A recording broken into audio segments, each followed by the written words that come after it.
드디어 운명의 순간이 왔습니다. 장미가 입을 열려던 바로 그 순간, 갑자기 무철이 부동산 사무실로 뛰어들어왔습니다. 규태야. 근데 이분은 누구셔? 무철이 장미를 보며 순진한 척 묻자 장미는 혼비백산하여 달아나 버렸습니다. 달아나는 장미를 규태가 따라 나가려 하자 무철은 할 말이 있어서 왔다며 잡아 앉힙니다. 사기꾼 장태풍이 거의 잡힐 뻔했다가 다시 도망쳤다며 비용 문제를 걱정한다고 했습니다. 하지만 규태는 내가 돈 걱정은 하지 말랬잖아 라며 굉장한 인심을 쓰듯이 얘기하네요. 무철은 이렇게 도움을 주는 것만 해도 너무 미안한데 어떻게 그래. 내가 어떻게 감사 인사를 해야 할지 잘 모르겠다며 고마워했습니다. 순진한 척을 너무 잘하는 무철이네요. 한편 달아난 장미를 잡아놓은 무철은 장태풍이 잡혀있는 동영상을 장미에게 보여주었습니다. 장미는 무릎을 꿇고 애원했습니다. 이번만 살려두시면 절대 다시는 최익태한테 접근 안 할게요. 진짜예요.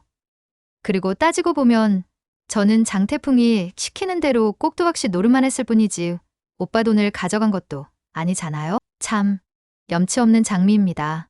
최익태 돈을 뜯어내야 할 사람은 네가 아니고 나니까 함부로 나서지 마. 무철의 차가운 목소리에 장미는 벌벌 떨었습니다. 돈이 필요하다면 일을 해. 난 네 나이 때 알바를 3개, 4개나 했어. 장태풍 꼴나기 싫으면 다시는 내 눈앞에 나타나지 마 꺼져 라며 냉정하게 내쫓았습니다. 규태는 장미에게 전화를 걸어 아까 나한테 하려던 말이 뭐예요? 라고 물었지만 몰라요. 다신 나한테 연락하지 마요. 그쪽 꼴도 보기 싫으니까. 이제 난 없는 사람이니까 더 이상 연락하지 말라고요. 라며 전화를 끊어버렸습니다. 장태풍 묻어진 마당에 내가 뭘 더 어떻게 하겠어. 아 몰라 그냥 빨리 떠나자. 정말 웃기는 여자네. 지가 먼저 전화해놓고 아니 대체 무슨 말을 하려고 했던 거지? 찜찜한 기분을 지울 수 없는 규태입니다. 석진과 아진 남매는 각자의 상처를 위로해주고 있습니다. 아진이 오빠에게 꿀물을 타다 주며 요새 무슨 일 있어? 혹시 서우 때문에 그래? 라고 묻자 석진은 나 서우랑 헤어졌어 라고 담담히 답했습니다. 아진은 양쪽 부모님들 더럽게 싸우셔서 오빠도 참 난감할 것 같아 라며 이해해 주었습니다. 석진도 아진에게 너도 한태아 씨랑 어색한 것 같던데 혹시 어른들 때문에 한태아 씨 그만둔 거야? 라며 걱정했습니다. 현실 남매와는 다르게 따뜻한 마음이 너무 예쁜 남매인 것 같습니다. 석진과 서우는 정말 이대로 헤어지게 되는 걸까요? 태아가 서우의 방에 찾아와 김석진 씨와 헤어진 거냐며 괜찮냐고 묻습니다. 서우는 태아에게 자신의 진심을 털어놓았습니다. 안 괜찮으면 뭐 어쩌겠어. 그래야 석진 오빠가 사는데. 나 솔직히 전엔 정말 나답게 모르고 살았거든. 근데 이젠 내가 좀 힘들고 아프더라도 석진 오빠가 행복해질 수 있다면 나 그냥 그렇게 하고 싶어. 서우의 애절한 고백에 태하는 말을 잊지 못했습니다. 나 때문에 또 석진 오빠 곤경에 빠뜨릴 순 없잖아. 그리고 석진 오빠 꿈이 꺾이는 거 안 보고 싶어. 진정한 사랑이 무엇인지를 보여주는 서우의 희생정신에 가슴이 찡했습니다. 규태는 스위스행을 서두르고 있었습니다. 스위스에서 살지 말아봤어. 동생 진태에게 묻는 규태의 목소리에는 급박함이 묻어 있었습니다. 하지만 진태는 금옥에 대해 물었습니다. 형님은 좀 어떠세요? 금옥이 누나랑 같이 살고 싶은 마음이 전혀 없으신 거예요? 아이를 떠나서 금옥이 누나에 대한 형님 마음이 궁금해서요? 아 솔직히 미세스 스텔라 그분은 제가 생각해도 영 아니었거든요. 나는 금옥이 누나가 형수는이 되면 좋겠는데 아 그리고 누나 뱃속에 그 아이 우리 핏줄이잖아요. 그 아이를 놓고 떠난다는 게 영 마음에 걸려서요. 그런데 이 대화를 들은 민용이 큰 소리로 물었습니다. 삼촌 핏줄이라니 아빠 금옥이모 뱃속에 아이가 있어요? 말해줘. 삼촌 금옥이모가 내 동생 가진 거야? 규태는 방으로 들어가고 진태는 묵묵부답입니다. 규태와 금옥이 만났을 때는 애절한 작별의 시간이었습니다. 금옥은 오빠 무철 오빠한테 절대 말할 생각 없는 거지. 알았어. 그럼 나도 여기 떠날게 라고 결심을 밝혔습니다. 오빠 비밀 다 알면서 사람들 다 모른 척할 수 없어. 그렇다고 내 손으로 오빠를 감옥에 보낼 수도 없고. 규태는 자책했습니다. 내 애기를 가지고 있는 여자한테 같이 살자고 말 한마디도 못하는 내가 얼마나 나쁜 놈인지 나도 알아. 내가 지금 상황이 이래서 너한테 이렇게밖에 못해서 너를 볼 면목이 없구나. 하지만 금옥의 답변은 더욱 가슴 아팠습니다. 그래 오빠 나쁜 놈 맞아. 나한테는 몰라도 무철 오빠한테 한 짓은 진짜 나쁜 짓이야. 100번 1000번 벌 받아야 마땅해. 근데 난 인간 최규태를 도저히 미워할 수 없겠더라. 금옥은 어린 시절의 추억을 떠올렸습니다. 고작 14살짜리였던 오빠가 고아라고 놀림받던 7살짜리 내 편을 들어주면서 얘는 내 친동생이다. 니네 다 죽었어. 하고 나서줬을 때 나 그때 이미 맹세했었어. 나도 평생 오빠 편이 되어 주기로.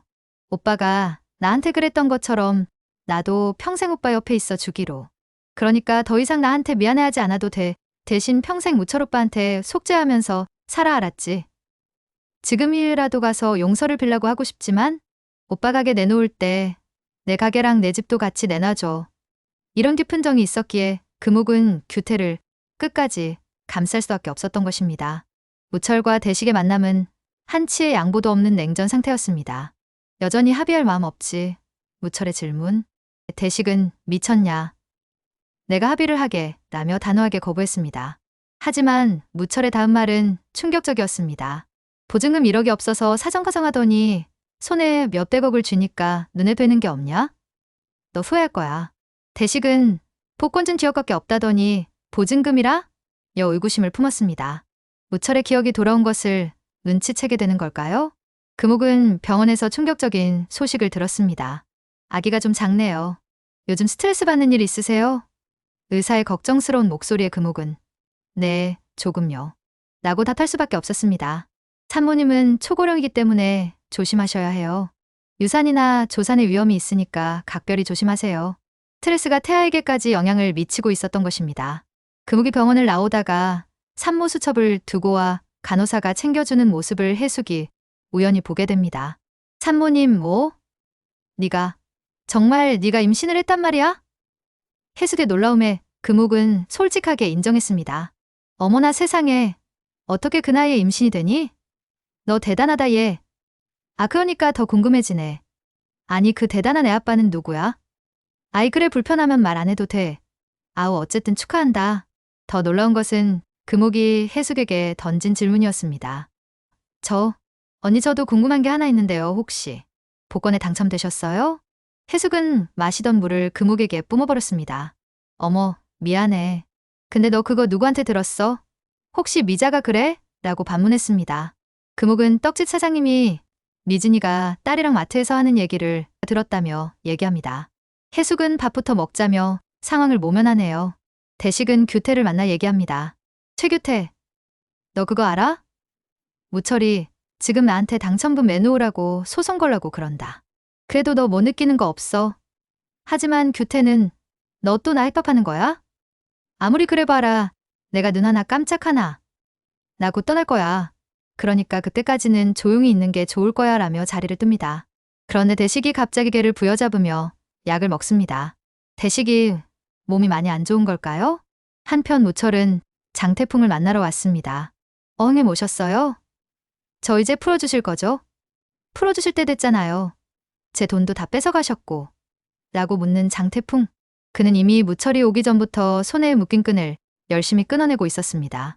결국 직접 끈을 풀고 도망가려 하지만 경찰에 붙잡히고 말았습니다. 몰래 도망갈 준비를 하고 있었다니 사기꾼은 역시 사기꾼이네요.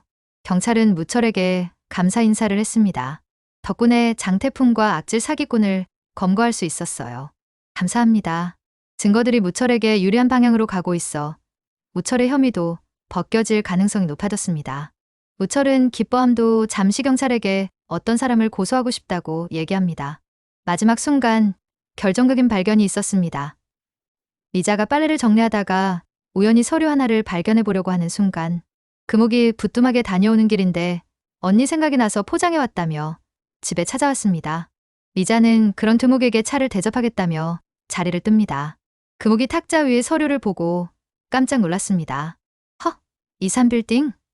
이게 왜? 여기 어쩌지? 이게 왜 여기 있는 거지? 그 서류는 다름 아닌 23빌딩 부동산 매매 계약서였습니다. 규태가 그렇게 찾던 이중계약서가 무철의 집에 있었던 것입니다. 과연 두목은 사랑하는 남자 규태를 위해 계약서를 몰래 챙기게 될까요? 금옥이 이 서류를 발견한 순간부터 새로운 국면이 시작될 것 같습니다. 이제 모든 비밀이 드러날 순간이 다가왔습니다. 무철의 정체, 이중 계약서의 진실, 그리고 얽히고 설킨 사랑과 배신의 이야기들.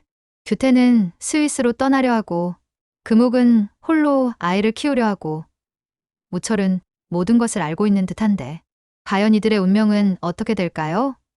40년 우정과 사랑, 그리고 배신이 얽힌 이 복잡한 관계 속에서 진실이 밝혀지면 어떤 파장이 일어날까요? 다음 화에서는 더욱 충격적인 반전이 기다리고 있을 것 같습니다. 대운을 잡으려다 모든 것을 잃어가는 사람들의 이야기가 절정으로 치달아가고 있습니다. 좋아요와 구독 설정은 영상 제작에 큰 힘이 됩니다. 끝까지 시청해주셔서 감사합니다.